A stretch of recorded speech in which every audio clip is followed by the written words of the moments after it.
Welcome to సమర్థ Bharat educational channel. Education ఫీల్డ్లో ఉన్న లేటెస్ట్ అప్డేట్స్ని ఎప్పటికప్పుడు మీకు అందిస్తున్న సమర్థ భారత్ ఛానల్ని ఆదరిస్తున్న మీ అందరికీ మా ధన్యవాదాలు. ఇప్పటివరకు మన ఛానల్ మీరు సబ్స్క్రైబ్ చేసుకోకుండా ఉంటే ఖచ్చితంగా సబ్స్క్రైబ్ చేసుకోండి. సబ్స్క్రైబ్ చేసుకోవడమే కాకుండా పక్కనే ఉన్న బెల్ ఐకాన్ని ప్రెస్ చేశారంటే మనం ఎడ్యుకేషన్ ఫీల్డ్లో ఇస్తున్న లేటెస్ట్ న్యూస్ ఇన్ఫర్మేషన్తో పాటు కెరీర్ గైడెన్స్ సంబంధించిన ఇన్ఫర్మేషన్తో పాటు వర్క్ ఫ్రమ్ హోమ్ జాబ్స్ కానివ్వండి, కార్పొరేట్ స్కాలర్షిప్స్ కానివ్వండి, ఇంటర్న్షిప్ సంబంధించిన ఇన్ఫర్మేషన్ ఏదైతే ఉందో అదంతా కూడా మీకు నోటిఫికేషన్ రూపంలో వస్తుంది. ఇక ఈరోజు ఈ వీడియోలో ఒక చిన్న తప్పిదం వల్ల ఐఐటి సీట్ని కోల్పోయిన ఒక విద్యార్థికి సంబంధించిన ఇన్ఫర్మేషన్ అనేది ఇస్తున్నాను. ఎందుకోసం అంటే మనకు త్వరలోనే ఎంసెట్ వెబ్ ఆప్షన్స్ ఉండే అవకాశం ఉంది.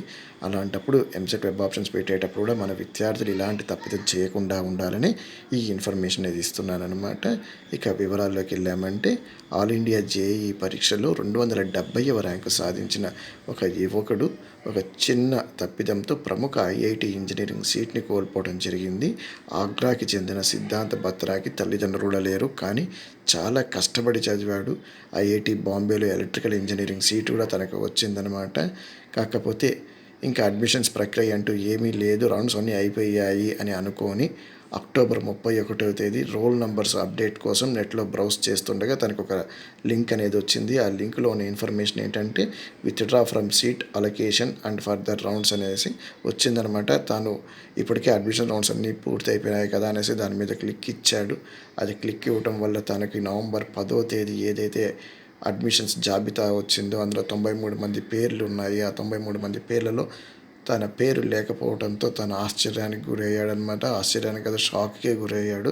దాని మీద తను బాంబే హైకోర్టుకు కూడా సరే వెళ్ళి పిటిషన్ వేశాడు. బాంబే హైకోర్టు బత్రా పిటిషన్ని పరిగణలోకి తీసుకోమని ఐఐటికి విజ్ఞప్తి చేసిన దాన్ని ఐఐటి వాళ్ళు తిరస్కరించారు. రూల్స్కి అగెనెస్ట్గా మేము ఏం చేయలేము, మా దగ్గర సీట్లు ఖాళీ లేవని చెప్పారనమాట. దాని మీద తను మళ్ళీ సుప్రీంకోర్టు కూడా ఆశ్రయించాడు విద్యార్థి. సుప్రీంకోర్టులో జడ్జిమెంట్ అనేది రావాల్సిన అవసరం అనేది ఉంది. ఒక చిన్న తప్పిదం ద్వారా ఒక విద్యార్థి ఎంతవరకు పోరాడాల్సి వచ్చిందో మీరు చూస్తున్నారు కదా. కాబట్టి మీరు కూడా వెబ్ ఆప్షన్స్ పెట్టుకునేటప్పుడు ప్రాపర్గా లాగిన్ అయిన తర్వాత సీట్లు ఏదైతే మీరు పెట్టుకుంటారో ఆప్షన్స్ తర్వాత సేవ్ చేసుకొని లాగౌట్ అయిపోండి. లాగౌట్ అయిన తర్వాత తిరిగి మళ్ళీ ఇంక ఏ పనులు ఆ సిస్టంలో చేయొద్దండి. వీలైనంత వరకు వెంటనే బయట వచ్చేసేయండి.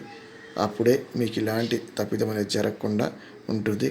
తను చేసిన చిన్న నెగ్లిజెన్స్ వల్ల ఎంత పెద్ద ప్రాబ్లంలో తను పడాడో చూశాడు కదా. ఎంతో కష్టపడ్డాడు ఈ ర్యాంక్ సాధించడానికి.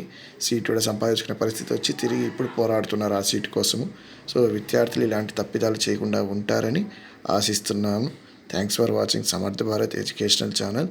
ఈ ఇన్ఫర్మేషన్ మీకు నచ్చినట్లయితే ఖచ్చితంగా లైక్ చేయండి, మీ ఫ్రెండ్స్ అందరికీ కూడా షేర్ చేయండి.